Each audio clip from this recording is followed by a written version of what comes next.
dito sa ating rice field store. Tara mga ka-agri. Mga ka-agri, itong variety na to, na 3 kilos, mga 3 months, mag-harvest na to. Madali lang itang i-harvest.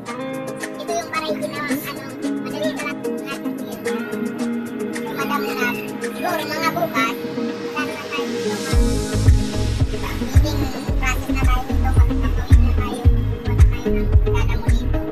Kasi madamo na mga ka-agri, baga na, para maiwasan din natin yung mga insects dito sa ating field. Lalo na malapit na siyang mamulak na po yung niya.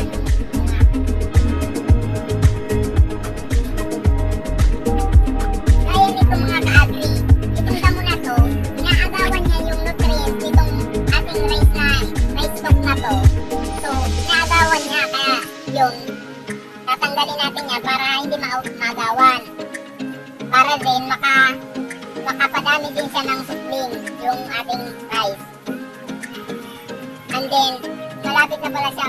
So, baka bukas din magpa-irrigate na din tayo nito kasi malapit na din matuyo yung lupa.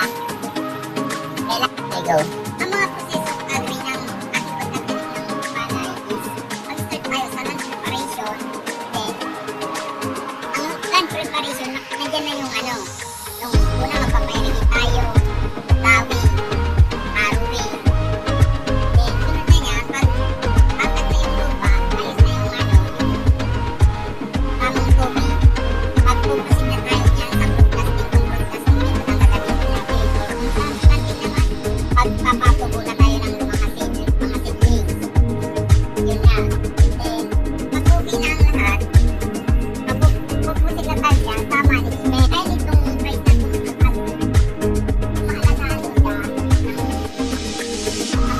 maganda din ang harvest mo, maganda ang kita mo. Pero, maalagaan din mo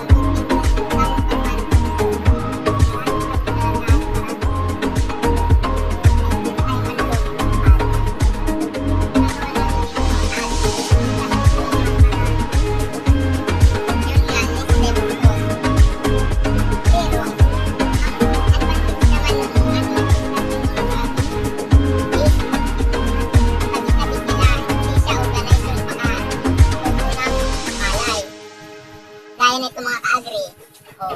Mapapansin nyo, yung iba, kulang sa nutrients. Sa mga ka-agri, sapat na kaalaman para sa malaking kita sa ating agrikultura.